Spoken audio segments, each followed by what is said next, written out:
साध संगत जी, the inspired stories channel पर आपका बहुत बहुत स्वागत है।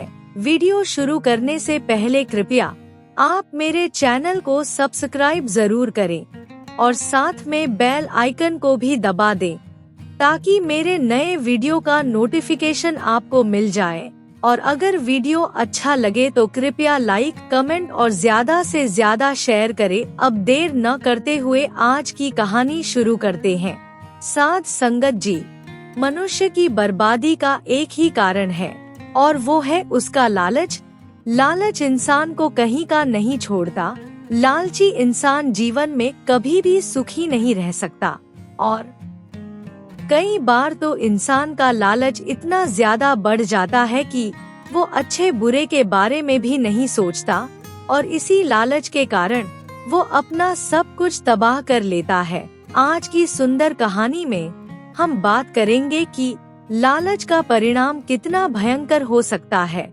अब देर ना करते हुए आज की कहानी शुरू करते हैं। एक गांव में विष्णु नाम का किसान अपनी बेटी शांति के साथ रहता था। विष्णु की पत्नी की किसी बीमारी के कारण कुछ समय पहले ही मृत्यु हो गई थी। वो अपनी बेटी से बहुत प्यार करता था, इसलिए उसने अभी तक दूसरी शादी नहीं की। लेकिन रिश्तेदारों के बहुत जोर देने पर विष्णु ने शादी के लिए हाँ कर दी। पास के गांव में सावित्री नाम की एक विधवा औरत अपनी बेटी मनोरमा के साथ रहती थी। उसके पति की भी मृत्यु हो चुकी थी। विष्णु ने सोचा, उसकी भी एक ही बेटी है और मेरी भी एक ही बेटी है, दोनों आपस में प्यार मोहब्बत के साथ रह लेंगे। इसलिए विष्णु ने उससे विवाह कर लिया। विवाह के बाद शुरू में तो सावित्री ने शांति और मनोरमा के बीच में कोई भेदभाव नहीं किया और उन दोनों को बराबर प्यार दिया। लेकिन कुछ समय के बाद उसका व्यवहार शांति के प्रति बदलने लगा। वो अपनी बेटी मनोरमा को तो कुछ नहीं कहती, लेकिन शांति के साथ वो बहुत बुरा व्यवहार करने लगी और घर के सारे काम भी शांति से करवाने लगी। विष्णु ये सब देखकर बहुत दुखी हुआ। जब उसने सावित्री से इसके बारे में बात की तो वो उससे लड़ने झगड़ने लगी और अपने मायके जाने की धमकी देने लगी। ये सब देखकर विष्णु चुप हो गया, क्योंकि वो अब कुछ कर नहीं सकता था। सावित्री की बेटी मनोरमा सारा दिन सोती रहती और बेचारी शांति सारा दिन काम करती रहती। शांति बहुत ही समझदार थी। वो अपने पिता की मजबूरी समझती थी, इसलिए वो कुछ नहीं बोलती थी। बस रात के समय चुपचाप अपनी माँ को याद करके रोती रहती थी। इसी तरह से समय आगे बढ़ रहा था। सावित्री और उसकी बेटी मनोरमा दोनों बहुत ही लालची थी। इसका पता विष्णु को कुछ समय के बाद ही चल गया था। विष्णु के पास काफी धन दौलत थी। इसी दौलत के लालच के कारण सावित्री चाहती थी कि सब कुछ उसके और उसकी बेटी के नाम हो जाए। विष्णु भी इस बात को समझता था। वो सोचता था कि जल्दी से शांति बड़ी हो जाए तो मैं इसकी शादी कर दूं। लेकिन सावित्री नहीं चाहती थी कि शांति की शादी पर पैसा लगाया जाए, इसलिए वो उसको घर से निकालने का उपाय सोचती रहती और छोटी छोटी बात पर उसे बुरा भला कहती। एक दिन शांति बर्तन साफ कर रही थी तो उससे एक गिलास टूट गया, जिसके कारण उसकी सौतेली माँ ने उसको बहुत मारा और सारा दिन खाना भी नहीं दिया। शांति बेचारी अकेले में चुपचाप बैठकर रोती रही। शांति के पिता भी अपनी पत्नी को कुछ नहीं कहते थे, लेकिन अगर वो कुछ कहने की कोशिश भी करते तो उसकी पत्नी उन्हें भी बेइज्जत कर देती। विष्णु बेचारा भी अपनी बेइज्जती चुपचाप सहन कर लेता। इसी तरह शांति का जीवन किसी तरह से कट रहा था। उसकी सौतेली माँ के साथ साथ उसकी बेटी मनोरमा भी उसके साथ बहुत बुरा व्यवहार करती थी और उसे अपनी नौकरानी समझती थी। एक बार उसकी सौतेली माँ और उसकी बेटी ने सोचा कि इसको घर से निकाल देते हैं, नहीं तो इसकी शादी पर भी पैसा खर्च करना पड़ेगा। ये सोचकर माँ बेटी ने एक प्लान बनाया कि इसको जितना ज्यादा हो सके तंग किया जाए, ताकि ये खुद ही घर छोड़कर चली जाए।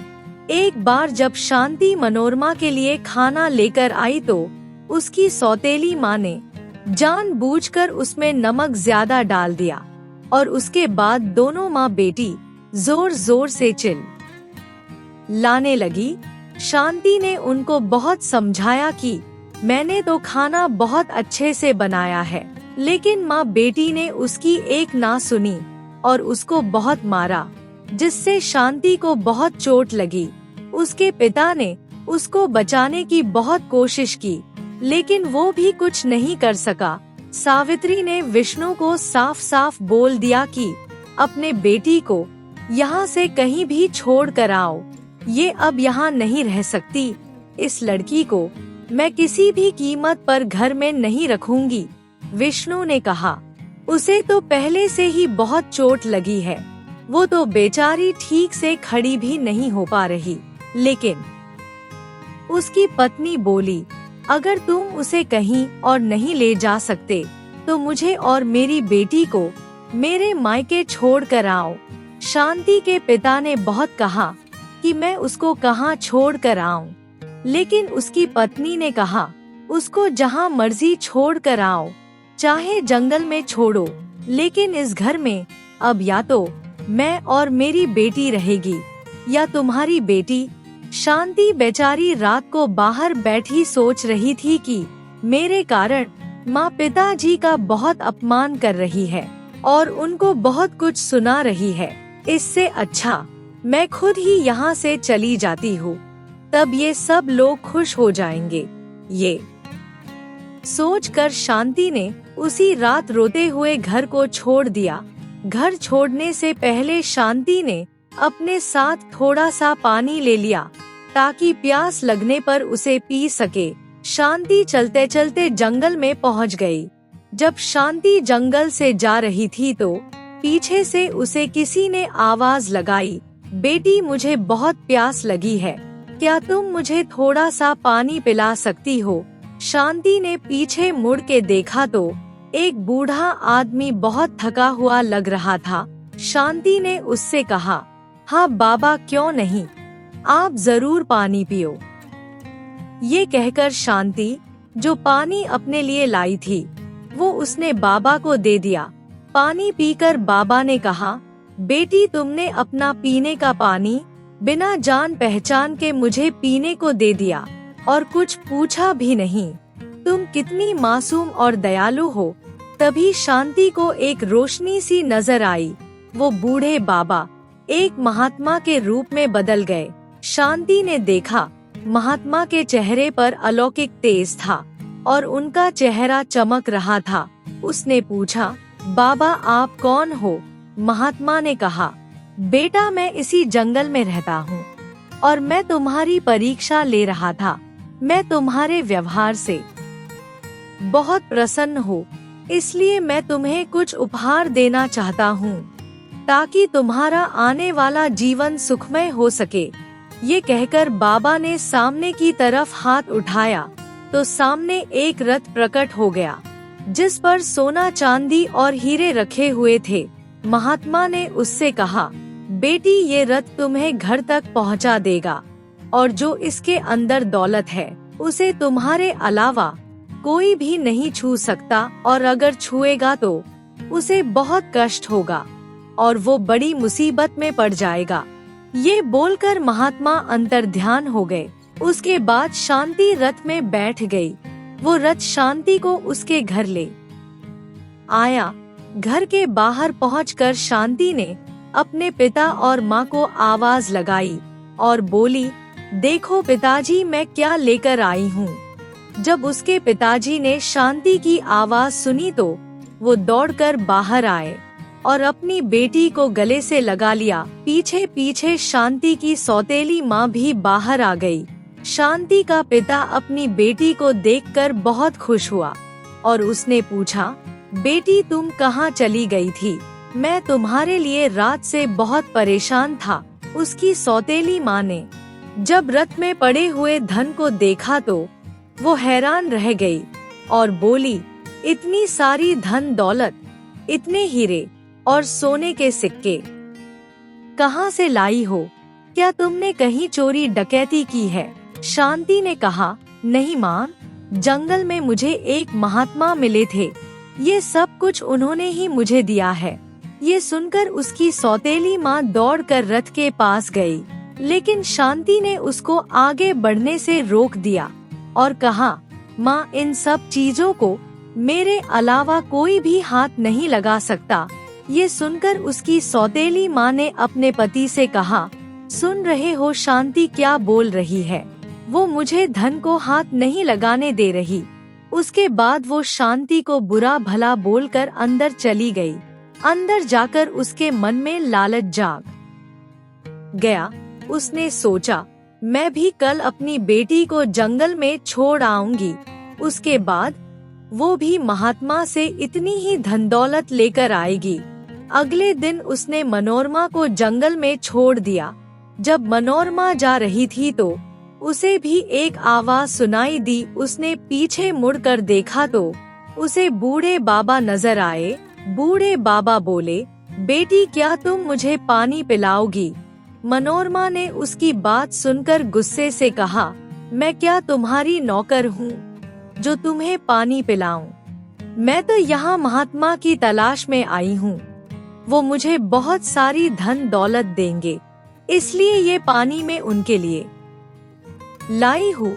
बूढ़े आदमी ने उसको बहुत कहा कि बेटी, मेरा प्यास से बुरा हाल हो रहा है, इसलिए थोड़ा सा पानी पिला दो। ये बोलते बोलते बूढ़ा आदमी खांसने लगा। मनोरमा ने उसकी बात सुनकर कहा, अगर मैं तुम्हें पानी दे दूंगी तो मैं खुद क्या पीऊंगी? इस गर्मी में मुझे भी तो प्यास लगेगी। बूढ़े आदमी ने कहा, बेटी, अगर तुम मुझे पानी नहीं दोगी तो मैं प्यास से मर जाऊंगा। मनोरमा ने उसकी बात सुनकर कहा, तुम अगर मर जाओगे तो मुझे उससे क्या? अब जाओ यहाँ से। तभी वो बूढ़ा आदमी महात्मा के रूप में प्रकट हो गया। महात्मा ने उसको कहा, तुम्हारा मन कितना कठोर है, तुम्हारे अंदर जरा सी भी दया नहीं है। तुमने बूढ़े आदमी की हालत के ऊपर भी तरस नहीं किया, इसलिए मैं तुम्हें श्राप देता हूँ कि तुम एक पत्थर के रूप में बदल जाओगी। और उधर मनोरमा की माँ घर में बैठी हुई खुश हो रही थी कि जब मनोरमा ढेर सारा धन लेकर आएगी तो मैं उससे कीमती गहने बनवाऊंगी, हीरे का हार बनवाऊंगी। लेकिन फिर उसको याद आया कि शाम तो हो चुकी है और मनोरमा अभी तक सोना लेकर वापस नहीं आई। तभी उसे बाहर एक घोड़ा गाड़ी की आवाज आई। वो ये देखकर बहुत खुश हुई, लेकिन जब उसने घोड़ा गाड़ी के अंदर अपनी बेटी की पत्थर की मूर्ति देखी तो वो जोर जोर से रोने लगी और कहने लगी, मेरी सोने जैसी बेटी पत्थर की हो गई। उसे बहुत पछतावा होने लगा और वो बोली, ये सब मेरे लालच के कारण ही हुआ है। मैंने अपने लालच के कारण कभी इंसान को इंसान नहीं समझा और ना ही अपनी बेटी को सिखाया, इसलिए भगवान ने मेरे लालच के कारण मुझे ये सजा दी। वो जोर जोर से अपनी बेटी का नाम लेकर रोने लगी और दौड़कर उसने अपनी बेटी को उठाने के लिए अपना हाथ आगे बढ़ाया। जैसे ही उसका हाथ अपनी बेटी की मूर्ति को लगा, वो खुद भी पत्थर की मूर्ति बन गई।